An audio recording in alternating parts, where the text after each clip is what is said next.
নমস্কার সকলকে। আজ নিয়ে এলাম নতুন আরও একটি রেসিপি নিয়ে। আজ বানাবো লঙ্কার চপ। এটা বানানোও খুব সহজ আর খেতেও খুব ভালো।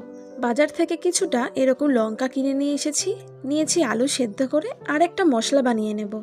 তার জন্য প্রয়োজন ধনে, জিরে, মেথি, মৌরি, জোয়ান, দারচিনি, এলাচ, শুকনো লঙ্কা আর তেজপাতা। গোটা মশলাগুলো হালকা ভেজে ঠান্ডা করে গুঁড়ো করে নেব। এবার লঙ্কাগুলো ভালো করে ধুয়ে লঙ্কার থেকে সমস্ত দানাগুলো বের করে নেব। তার জন্য লঙ্কাগুলোকে লম্বালম্বিভাবে কেটে তার থেকে দানাগুলো আস্তে আস্তে বের করে নেব।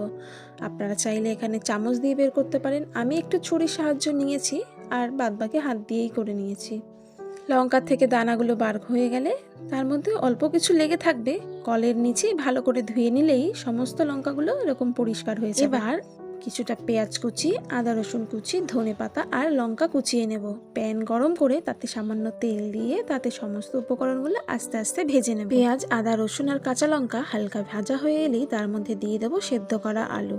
গ্যাসের ফ্লেম এই সময় অবশ্যই একদম লো থাকবে।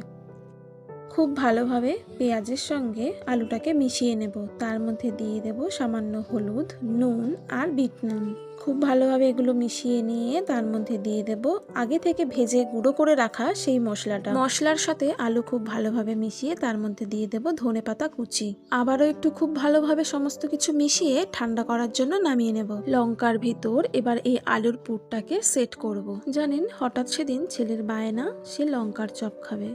দোকানদারকে জিজ্ঞাসা করলাম, সে বলল 15 টাকা। সেখান থেকে চলে গেলাম মার্কেটে, নিয়ে এলাম 20 টাকার লঙ্কা। তাই দিয়েই এই লঙ্কা কাণ্ড। যাই হোক, সমস্ত লঙ্কাগুলোতে আমাদের পুর ভরা হয়ে গেছে। এবার তৈরি করে নেব একটা ব্যাটার, যার জন্য এখানে নিয়েছি কিছুটা বেসন। তার মধ্যে দিয়ে দিলাম হলুদ, নুন আর লঙ্কার গুঁড়ো। সমস্ত উপকরণ ভালো করে মিশিয়ে তার মধ্যে সামান্য জল দিয়ে তৈরি করে নিলাম একটা ঘন ব্যাটার। এবার এই ব্যাটারের মধ্যে লঙ্কাগুলো খুব ভালো করে ডিপ করে নেব। আর একটা কথা বলি আপনাদের, লঙ্কা যখন পরিষ্কার করবেন তখন লঙ্কার এই ডাঁটিগুলো ফেলে দেবেন না। লঙ্কার ডাঁটি ধরে বেসনের চোবালে লঙ্কার চারিগায়ে খুব ভালোভাবেই ব্যাটারটা লাগবে। এবার তেল গরম করে তার মধ্যে এক এক করে সমস্ত লঙ্কাগুলো দিয়ে দেব। এই লঙ্কার চপটা বানানোর সময় গ্যাসের ফ্লেমটা মিডিয়ামে রাখতে হবে। কিছুক্ষণ পর পর লঙ্কাগুলোকে উল্টে পাল্টে ভালো করে ভেজে নিতে হবে। এই লঙ্কার চপ অত্যন্ত সহজ একটি রেসিপি, অবশ্যই বাড়িতে একবার ট্রাই করবেন। এদিকে আমাদের লঙ্কার চপগুলো খুব ভালোভাবে ভাজা হয়ে গেছে। এবার এগুলোকে নামিয়ে নেব। সম্পূর্ণ ভিডিওটি দেখার জন্য অসংখ্য ধন্যবাদ সকলকে। ভিডিওটি যদি ভালো লাগে তবে একটি লাইক, কমেন্ট, শেয়ার ও সাবস্ক্রাইব করে পাশে থাকবেন, উৎসাহ পাবো এগিয়ে চলার।